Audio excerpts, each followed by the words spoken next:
Welcome to the world of mock tests. This is about putting it all together.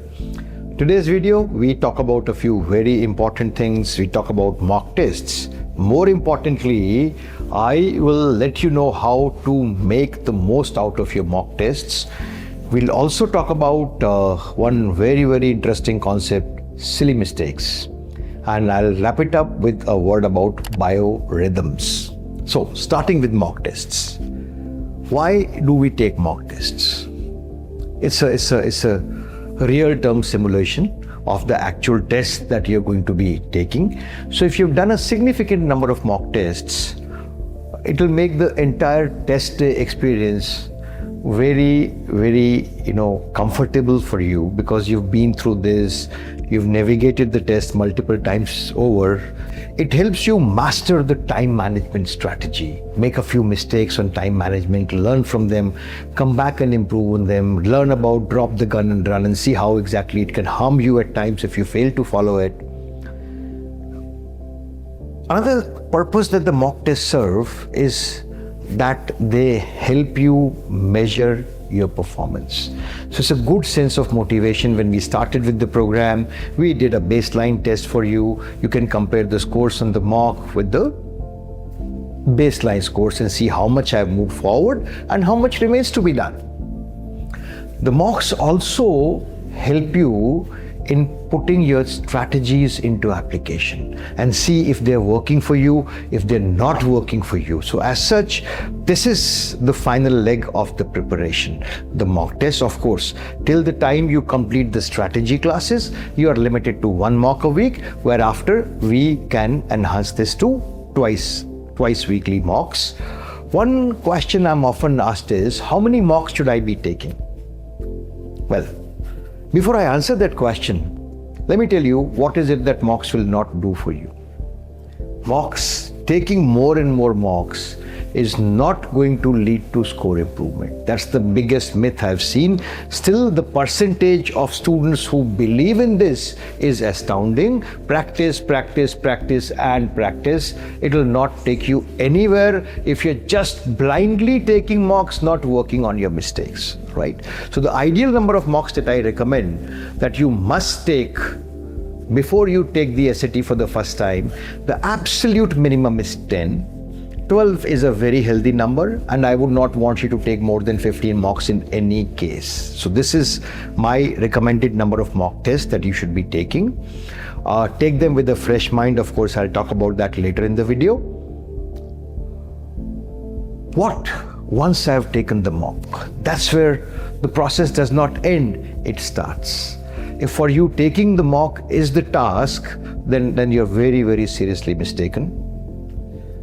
Is learnings that you generate from this mock, that is what is going to help you improve upon your scores, and that is where the mock analysis comes in. The mock analysis is mandatory for you. In Saturn paper universe, every student is under obligation to complete a self-analysis of the mock in the prescribed format. If you do not complete this analysis, you may be barred from taking further mocks, right? It's a very simple process. You need to go back to your dashboard, go to the section that you wish to analyze, switch to incorrect answers. Now for each answer, you need to pick up a reason for error from the drop-down menu given. This is what you think why you made this mistake. It helps the tutors get a deeper insight into what is not working for you. You also need to type a commentary, typically about 100 characters, which is about 12-13 words, elaborating upon why you made this particular mistake. Now, I've seen that the quality of mock analysis most closely relates with your score improvement. So let's talk about what is good analysis, what is bad analysis. Let me talk about bad analysis first. A bad analysis would focus around what the correct solution to this question was. You don't have to tell me that. I know what the correct solution is. A good analysis talks about what forced you, what made you commit this mistake. It was an oversight. you read something incorrect, you approach concepts in a different format than what you should have done. In a nutshell, what triggered this mistake for you, that is what you need to talk about. And if you continue doing that, the kind of improvement that analysis can bring about for you is there's no bounds, there are no limitations to that. So the second thing that I would say is that the analysis must be done very, very close to the mock. If you ask me, before you leave the testing table, you should have completed the mock analysis. In no case should you take more than 24 hours from the time you took the mock. If the mock analysis is completed 6 days later under multiple threats from my team that will block off your mocks, then that's like checking boxes. That is not going to work for you. You should be eagerly looking forward to analyzing the mock. Taking a mock will not help you improve your score. Analyzing it certainly will. So please be very, very particular. Also, when you've analyzed the mocks, trust me, the subsequent doubts and review sessions with your tutors will become a lot more meaningful. I'll talk about this at length in my next video. When you analyze the mock, one thing that you'll be able to observe is how many of the mistakes that you made were questions that you genuinely did not know, and how many of the mistakes that you made were questions that you knew how to solve, but you managed to give them away for some strange reason, a misread, a miscalculate, an omission. Very conveniently, you club all these mistakes under a very convenient head called silly mistakes. I would rather call them not as silly mistakes, I would call them as unfortunate mistakes, because you knew how to solve these questions. Yet you lost these marks. And the most unfortunate part is that you term them as silly mistakes, branding them as random events, which is something I cannot do anything about. Trust me, if in my life I ever did a PhD, the topic of my research is going to be silly mistakes. I've done so much work. And the good news is that these silly mistakes are not random events. There is something, if a mistake has been committed, there has to be a trigger around it. So, a mistake, silly or smart, would have something that triggers it. Silly mistakes, in most cases, are caused by a temporary, momentary lapse of concentration. But the big question, what causes this lapse of concentration? I'll keep talking about it in my subsequent videos. But for now, in the largest number of cases, this lapse of concentration is brought about by inadequate sleep the night prior. It's a medically established fact that the only time your brain rests is when you are sleeping. Often on it happens, some 3 weeks before the test, a mom would call me. Abhinav, my daughter was doing very well. She started with 1250 on the baseline, improved to a 1470, 80. We were expecting it would go up to a 1530, 40, 50. I don't know what happened today. She took a test this morning. She got a 1310. We are all in a state of shock. Has she forgotten things? We need to give her revision classes maybe. Should she take the test this coming Saturday or not?